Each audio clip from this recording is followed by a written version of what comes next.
Hey guys, this is Al Naki Khan and you are watching The Literature Man. Today we will summarize an Arabic short story translated into English, The Mummy Awakens, by Najib Mahfouz, an Egyptian writer. He wrote a number of short stories, about 350. He was a novelist too and won Nobel Prize in Literature in 1988. He mostly wrote in favor of existentialism. Existentialism is a philosophical theory which emphasizes on the individual person living life in his own way. وجودیت یعنی کوئی بھی انسان جیسے زندگی گزارنا چاہے گزارے، کسی کو کوئی حق نہیں ہے اس پر اپنے بنائے قوانین مسلط کرنے کا، even not to God. استغفر اللہ. The Mummy Awakes or The Mummy Awakens tells an unbelievable tale narrated to the writer by a remarkable scholar. The story was first published in 1993 and it was set in Egypt in a house. The story is translated by Raymond Stock into English. So let's summarize the short story, The Mummy Awakens.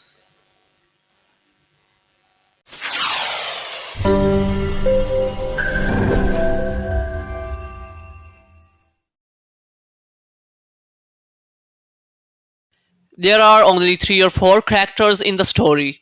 The first one is Professor Darin, who is the first narrator of the story.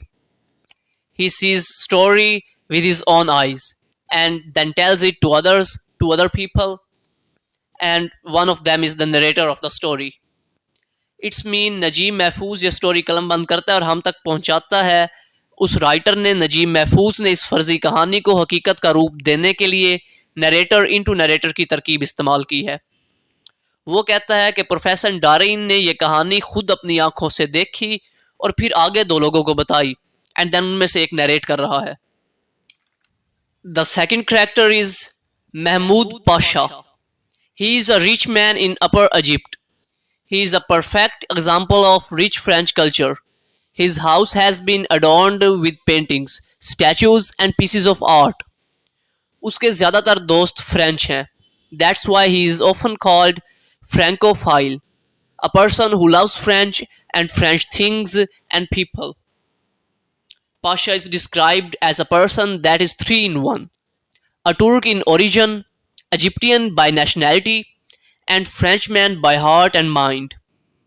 He is a lover of fine arts and poetry. Third character is Sheikh Jadullah. He is a noble old person. He knows much about the historical background of Egypt and its culture. He visits Pasha and asks to let him search some treasure in his house. Last character is General Hur.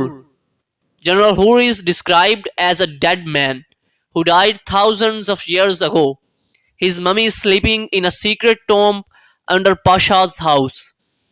Pasha کے گھر کے نیچے general ہور کی mummy ایک مقبرے میں چھپے ہوئے مقبرے میں آرام سے سو رہی ہے، مگر جب یہ لوگ خزانہ تلاش کرنے لگتے ہیں تو غلطی سے وہ ممی جاگ جاتی ہے.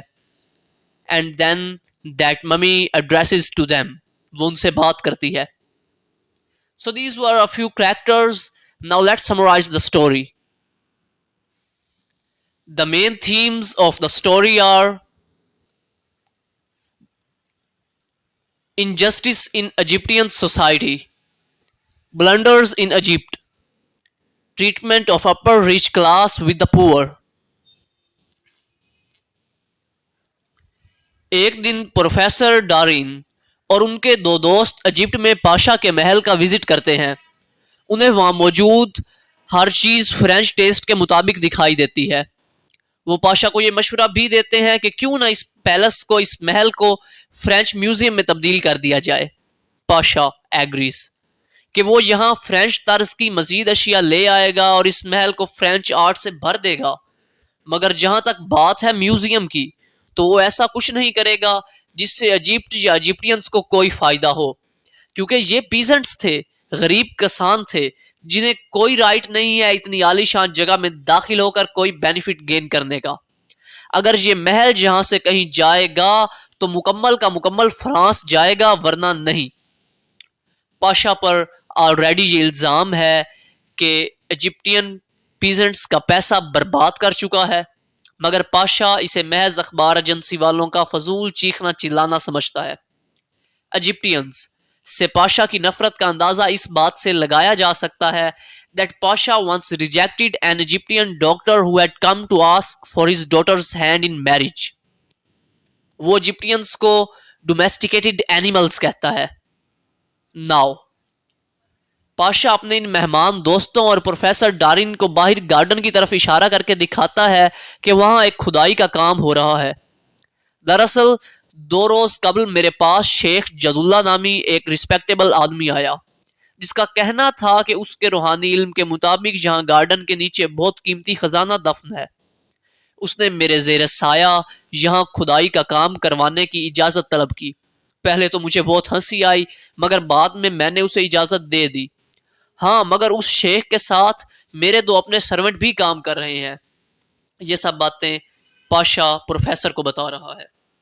پروفیسر ڈارن بتاتا ہے کہ ایسی ہی ایک سپرسٹیشن موجود ہے جس میں کھدائی کر کے پریسٹ آف کمنا کا ٹوم یعنی مقبرہ تلاش کر لیا گیا تھا۔ Now Pasha and Professor Darin decide to take a look at Sheikh Jadullah's digging۔ ابھی وہ چند قدم ہی چلے تھے کہ ایک زوردار چیخ سنائی دیتی ہے۔ کچھ سرونٹس ایک شخص کو مارتے ہوئے لے جا رہے ہوتے ہیں۔ پاشا پروفیسر کو بتاتا ہے کہ اس کے سرونٹس نے اس شخص کو تلاش کر کے پکڑ لیا ہے جس نے پاشا کے ڈوگ بیمش کے لیے تیار کیا گیا میٹ چرا لیا تھا۔ The poor man says, I was hungry, Your Excellency. I saw the cooked meal spread out there on the grass. I just couldn't resist. I haven't tasted meat for a long time۔ Pasha says to the professor, لو دیکھ رہے ہو تم، مطلب اب ان لوگوں کو بھوک لگے گی تو یہ بریڈ یا میٹ کا ٹکڑا تک چرا لیں گے۔ بہرحال they reached on the spot of digging۔ Professor اپنی سوچوں میں گم ہے جبکہ پاشا مسکرا رہا ہے۔ وہ واپس چلنے لگتے ہیں کہ اتنے میں شیخ جد اللہ بھاگتا ہوا آتا ہے۔ Master master come back and take a look. Pasha اور پروفیسر وہاں پہنچ کر دیکھتے ہیں کہ 3 آدمی مل کر ایک بڑا پتھر ہٹا رہے ہوتے ہیں۔ پتھر کے نیچے ایک راستہ ہوتا ہے۔ شیخ جد اللہ اس پتھر کو ہٹا کر اس راستے میں داخل ہو جاتا ہے۔ باقی تمام افراد بھی اس کے پیچھے انٹر ہو جاتے ہیں۔ تھوڑا آگے جا کر ایک رکاوٹ آتی ہے۔ پروفیسر پیچھے کی طرف بھاگتا ہے اور پاشا کو بتاتا ہے کہ آگے ایجپٹ کے قدیم شاہی گھرانوں میں سے 18ویں شاہی گھرانے کے چشم و چراغ اور کنگ جنرل ہور کا ٹومب ہے۔ وہ تھوڑی دیر تک آپس میں بات چیت کرتے ہیں کہ آیا اس ٹومب کا دروازہ کھولنا چاہیے یا نہیں۔ اینڈ دین فائنلی شیخ جد اللہ opens the door of the tomb with his spiritual power۔ اب وہ سارے لیمپ لے کر اس مقبرے میں داخل ہو جاتے ہیں۔ where they find a coffin in the room۔ وہاں ایک تابوت موجود ہوتا ہے۔ the lamp vanished۔ لیمپ بجھ جاتا ہے۔ دیواروں پر مختلف پینٹنگز بنی ہوتی ہیں اور ساتھ میں جنرل ہور، اس کی وائف اور ان کے بیٹے کا سٹیچو موجود ہوتا ہے۔ Suddenly Sheikh Jadullah asks them to keep silence by saying shh۔ وہ ایک برڈ کی شکل میں وہاں داخل ہوتی ہوئی روح کو دیکھ سکتا ہے۔ Suddenly the 2 servants pointed out towards coffin، جس کا ڈھکنا ہٹ چکا ہے اور ممی باہر آ چکی ہے جو کہ زندہ ہے۔ Those servants and Sheikh Jadullah get a severe nervous shock۔ The object in front of them is no more a mummy, but a person full of anger۔ He looked awesome, frightening and tall۔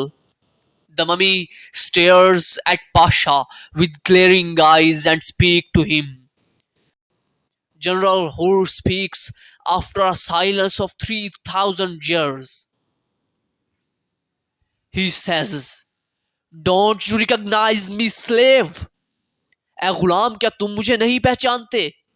کیوں تم میرے قدموں میں نہیں پڑ جاتے؟ موت کی زنجیر کی وجہ سے میں حرکت نہیں کر سکتا تھا، مگر دنیا میں ہونے والے یہ ناقابل یقین کام دیکھ سکتا تھا۔ تم نے یہاں آ کر اور مجھے جگا کر بہت بڑی غلطی کر دی۔ میں تم تک نہیں پہنچ سکتا تھا، مگر اب تم خود میرے پاس آ گئے ہو.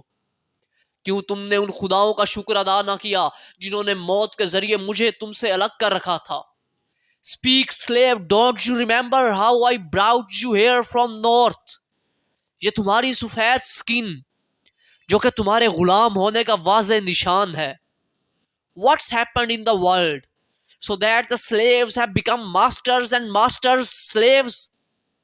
He pointed out the stick Pasha used to beat the poor peasant. His eyes are burning.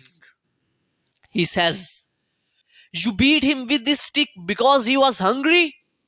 Are Egyptians really starving in their own country? A curse upon you, slave! General Hur starts moving and roars like a lion. Pasha یہ برداشت نہیں کر سکتا and he falls down and dies at the spot. Sheikh Jadullah also falls down on the ground. The servants go mad. Professor receives a deadly blow on his head, but he is alive. It is mentioned that Sheikh Jadullah is also alive. Next days میں newspaper press نے اس سارے واقعے کو ایک کہانی کے طور پر پبلش کر دیا. So guys, this was a short story, The Mummy Awakens. Goodbye, Tata, see you in the next video. Take care, Allah Hafiz.